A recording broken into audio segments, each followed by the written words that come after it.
мною принято решение о проведении специальной военной операции. И для этого мы будем стремиться к демилитаризации и денацификации Украины, а также преданию суду тех, призывая вас немедленно сложить оружие и идти домой.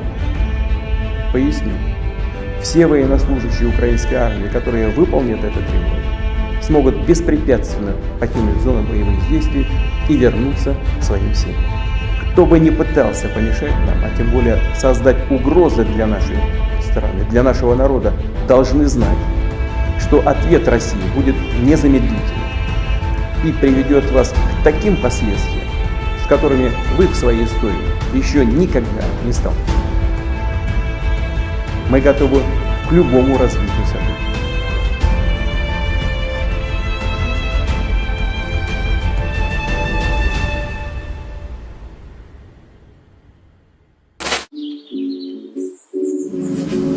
Boleh kenalan dulu dong?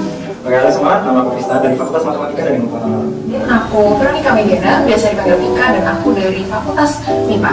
Nama aku Grace Irvanya, biasa dipanggil Grace. Aku dari Fakultas Ekonomi dan Bisnis Universitas Gadjah Mada.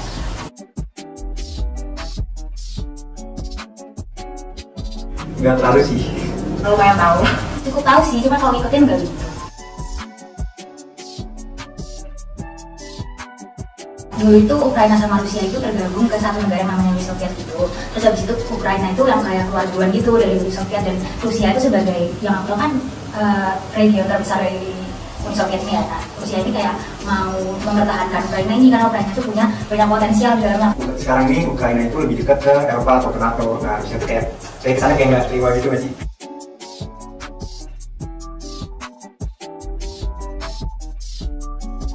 Mungkin aku lebih paham ke ekonominya ya. Kalau dari yang aku baca-baca juga, ternyata baik Ukraina maupun Rusia itu merupakan importer buat Indonesia.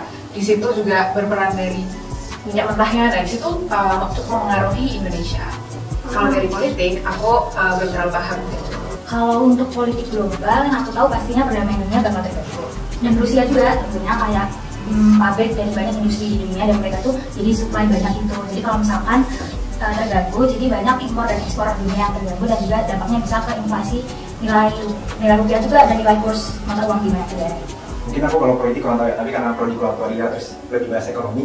Jadi kalau tentang ekonomi itu yang aku tahu tuh dampaknya kayak ke sebenarnya kemarin tuh impor Indonesia kan banyak dari Ukraina kayak gandum atau padi, nah gitu banyak ya, jadi tak kendala lah. Dan atau kripto tuh kemarin sempat naik turun pas yang Ukraina, walaupun sekarang lebih jelek lagi ya, tapi saat itu sempat turun, walaupun sempat naik turun kan. Oke, thank you Tristan.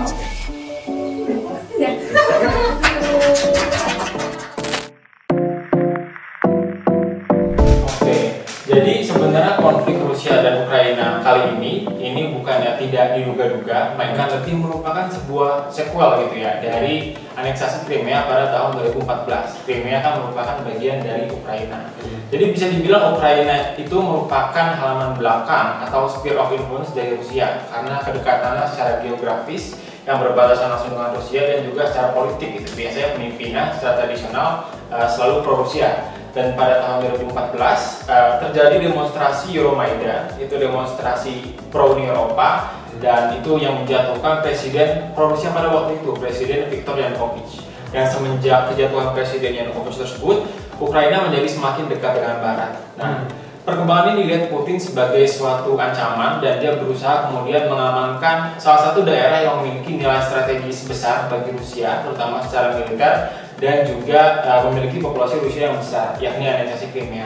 Jadi waktu itu Crimea dianeksasi oleh Rusia. Tapi tentu saja perkembangan tidak berhenti sampai di situ saja, karena terus terjadi pendekatan gitu ya, antara Barat dengan Ukraina, dan salah satunya itu adalah Ukraina untuk usahanya untuk kemudian ikut dalam NATO. Ini akan menjadi sebuah ancaman yang sangat besar bagi Rusia menurut Putin, karena akan menambah frontier baru, perbatasan baru dengan NATO, dengan Rusia, dan kemudian akan membuat Rusia semakin terkepung, sehingga Rusia tampaknya harus beraksi menurut Putin, salah satunya dengan melancarkan invasi terhadap Ukraina. Oke teman-teman, setelah kita mendengar pembahasan dari Kak Ikhlas mengenai latar belakang dari konflik ini, ternyata konflik antara Rusia dan Ukraina ini cukup kompleks dan beragam ya. Nah, kita kan tahu setiap konflik ini pasti memiliki dampak, baik itu terhadap negara yang berkonflik, negara di sekitar, bahkan masyarakat internasional. Nah, Kak Ikhlas, kira-kira ada nggak sih dampak yang timbul dari konflik Rusia dan Ukraina terhadap masyarakat internasional? Ya, jadi dampak dari perang Rusia-Ukraina ini salah satu yang paling didiskusikan adalah dampak ekonominya, gitu kan? Karena dampak ekonominya tidak hanya dirasakan di Rusia, Ukraina atau Eropa saja, tapi juga dirasakan di seluruh penjuru dunia lainnya. Setidaknya ada 3 sektor utama di mana dampak itu paling terasa menurut aku. Yang pertama adalah sektor migas. Minyak dan gas sebelumnya ini sudah sedang ada dalam kondisi di mana demand itu tinggi gitu kan, karena pasca pandemi orang-orang keluar rumah jalan-jalan, tapi di tengah demand yang tinggi tersebut ternyata perang pecah, dan Rusia adalah salah satu eksportir minyak terbesar kedua di dunia setelah Arab Saudi, yang ekspornya itu mencapai 11% dari minyak dunia. Dan dengan banyaknya perang tersebut, selain minyak Rusia memang disanksi, kemudian terjadi hambatan dari supply dan juga kenaikan harga karena ketidakpastian dari harga minyak global. Harga minyak global kemudian pada 7 Mei yang lalu itu menyentuh $110 per barel, itu yang merupakan harga tertinggi dalam 7 tahun kebelakang. Ini kemudian mendorong kenaikan harga BBM gitu ya di seluruh dunia, termasuk di Indonesia. Kemudian sektor kedua ada di sektor pangan. Jadi Rusia dan Ukraina ini merupakan eksportir besar di gandum. Keduanya mengekspor sekitar 30% dari suplai gandum dunia, dan ini sangat berdampak terhadap negara-negara yang bergantung terhadap gandum gitu ya. Termasuk Indonesia sebenarnya banyak mengimpor gandum dari Ukraina. Tapi selain Indonesia, negara-negara yang akan lebih terpengaruh adalah negara-negara di Afrika yang memang sangat dependen terhadap impor gandum dari Rusia dan Ukraina, dan dapat terancam kelaparan karena menipisnya stok dan juga naiknya harga dari suplai gandum dunia. Yang ketiga adalah stabilitas dari makroekonomi dunia itu sendiri, karena kenaikan dari minyak dan juga pangan berpengaruh pada akhirnya terhadap stabilitas makroekonomi. Selain karena perang itu sendiri merupakan penyuplai ketidakpastian terhadap perekonomian dunia.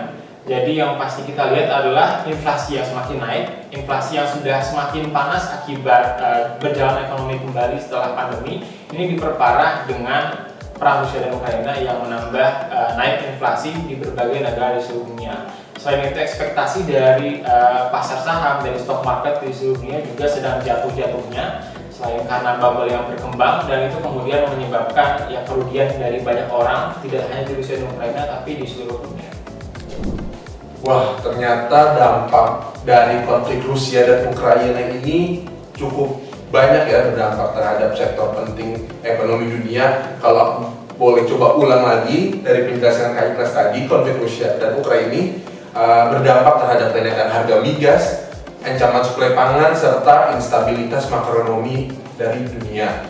Nah, masih berkaitan dengan jawaban kakak yang adalah kenaikan harga migas. Rusia kan seperti kakak bilang tadi dikenal sebagai produsen utama energi dunia, di mana batu bara, minyak dan gasnya masing-masing menyumbang 18, 11 dan 10% dari ekspor global. Nah, kira-kira Kak, apakah ada negara lain yang bisa menggantikan posisi Rusia sebagai produsen energi utama dunia ini agar harga-harga migas ini tidak melambung cukup tinggi, Kak?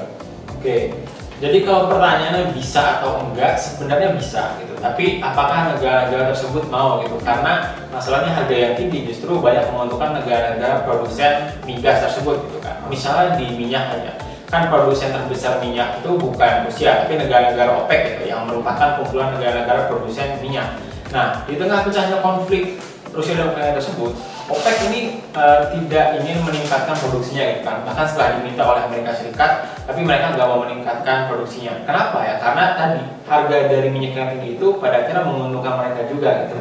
Pada akhirnya yang harus kemudian menstabilkan harga-harga tersebut adalah justru di negara-negara produsen, negara-negara yang bukan OPEC gitu, seperti Amerika Serikat, bahkan Cina juga. Itu mereka mencoba meningkatkan produksi minyaknya dan juga mengeluarkan cadangan minyaknya untuk kemudian menurunkan harga minyak dunia. Tapi itu pun tampaknya juga belum sepenuhnya efektif. Di sisi lain, meskipun ekonomi Rusia disanksi, tapi ekspor sebenarnya nggak berhenti sama sekali. Masih ada ekspor gas dari Rusia ke Eropa. Ekspor minyak juga, sekalipun Amerika Serikat nggak beli misalnya, masih dibeli oleh negara-negara lain seperti India dan Tiongkok, sehingga dinamika-dinamika tersebut yang berkembang mewarnai kondisi di sektor migas sekarang.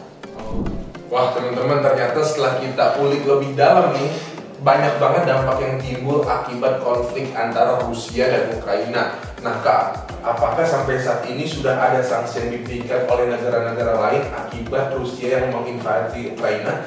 Ya, sanksi yang diberikan sangat banyak ya, bahkan kalau bisa dibilang paling banyak banget juga sanksi yang diberikan itu sangat unprecedented. Kenapa unprecedented? Karena dalam skala dan ukuran itu yang tidak pernah diberikan pada negara-negara lain sebelumnya. Meskipun yang mesti kita lihat juga bahwa sebenarnya sejarah penggunaan instrumen ekonomi sebagai sanksi juga masih relatif baru gitu.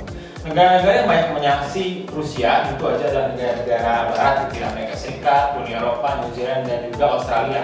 Tapi kan mereka adalah ekonomi besar gitu, dan itu akan jadi sangat berpengaruh. Ada juga beberapa negara Asia seperti Jepang, Korea Selatan, dan juga Singapura yang memberikan sanksi. Tapi dari negara-negara memang sangat berbeda gitu ya skala dan juga cakupan sanksinya gitu. Kalau Amerika Serikat sanksinya sangat banyak, tapi Singapura lebih terbatas. Dan sanksi-sanksi ini ada banyak banget seperti yang aku bilang tadi. Tapi terutama beberapa yang besar itu seperti sanksi terhadap larangan ekspor dan juga impor Rusia, terutama juga di sektor migas. Kemudian larangan terbang bagi maskapai Rusia, ban Rusia dari bank Rusia dari sistem pembayaran SWIFT, dan juga sanksi personal gitu ya terhadap oligarki yang di sekitar Putin.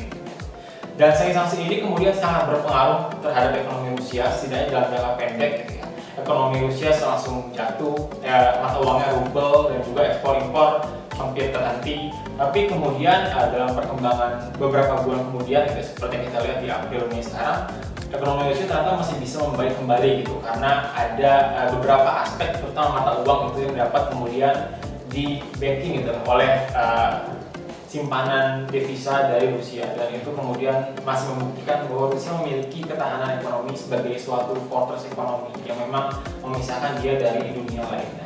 Oke Kak, sejauh ini kira-kira udah ada upaya perdamaian apa saja sih yang dilakukan oleh negara-negara dunia untuk meredakan konflik antara Rusia dan Ukraina ini?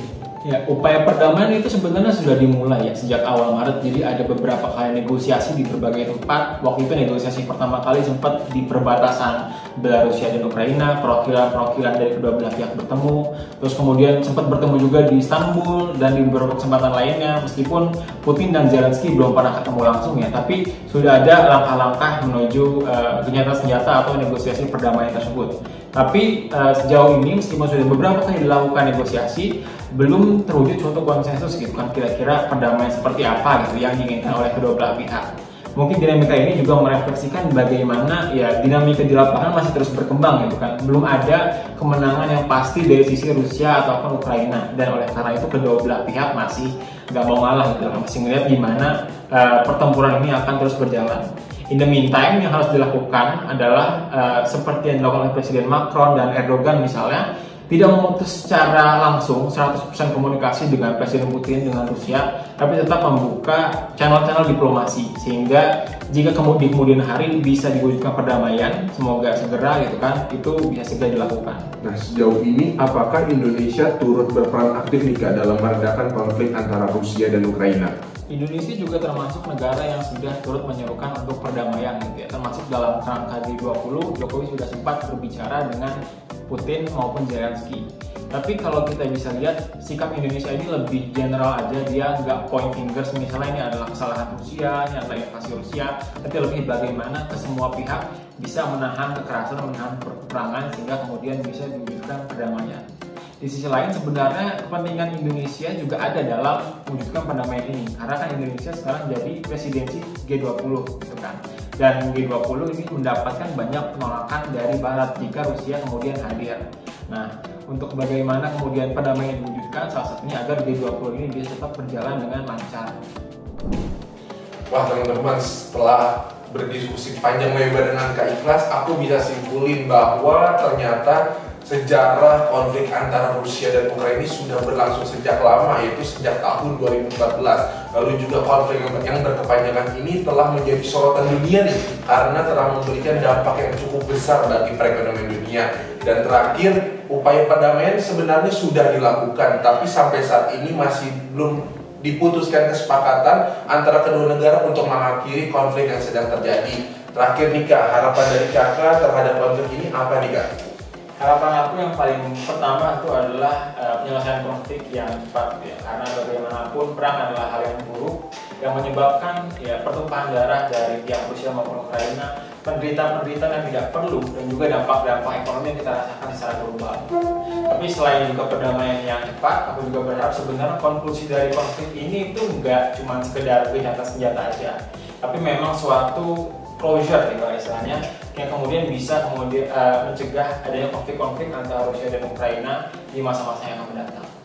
Aku juga sependapat nih teman-teman sama harapannya Kak Ikhlas. Aku harap semoga konflik antara Rusia dan Ukraina ini cepat berlalu dan tidak ada lagi pihak-pihak yang merasa dirugikan akibat ketegangan di antara dua negara ini, dan semoga kita semua bisa hidup tenang damai seperti sedia kala. Wah, gak kerasa nih teman-teman, kita sudah sampai di penghujung kegiatan kita. Banyak banget insight-insight baru yang didapatkan dari diskusi ini mengenai konflik antara Rusia dan Ukraina. Sebelumnya aku mau ucapin terima kasih banyak nih buat Kak Ikhlas yang sudah berkenan menjadi narasumber pada kegiatan berinteraksi satu ini yang mengangkat tema The Annexation of Western to the Great Bastion of Europe. Terima kasih banyak Kak. Nah, semoga apa yang sudah dibahas pada kegiatan kita kali ini dapat memberikan manfaat dan membantu teman-teman untuk memahami konflik yang sedang terjadi antara Rusia dan Ukraina. Sekali lagi terima kasih banyak untuk Kak Ikhlas dan sukses selalu. Oke teman-teman, itu dia berinteraksi episode 1 pada kali ini. Maaf apabila ada kesalahan kata. Sampai jumpa dan see you, bye semua.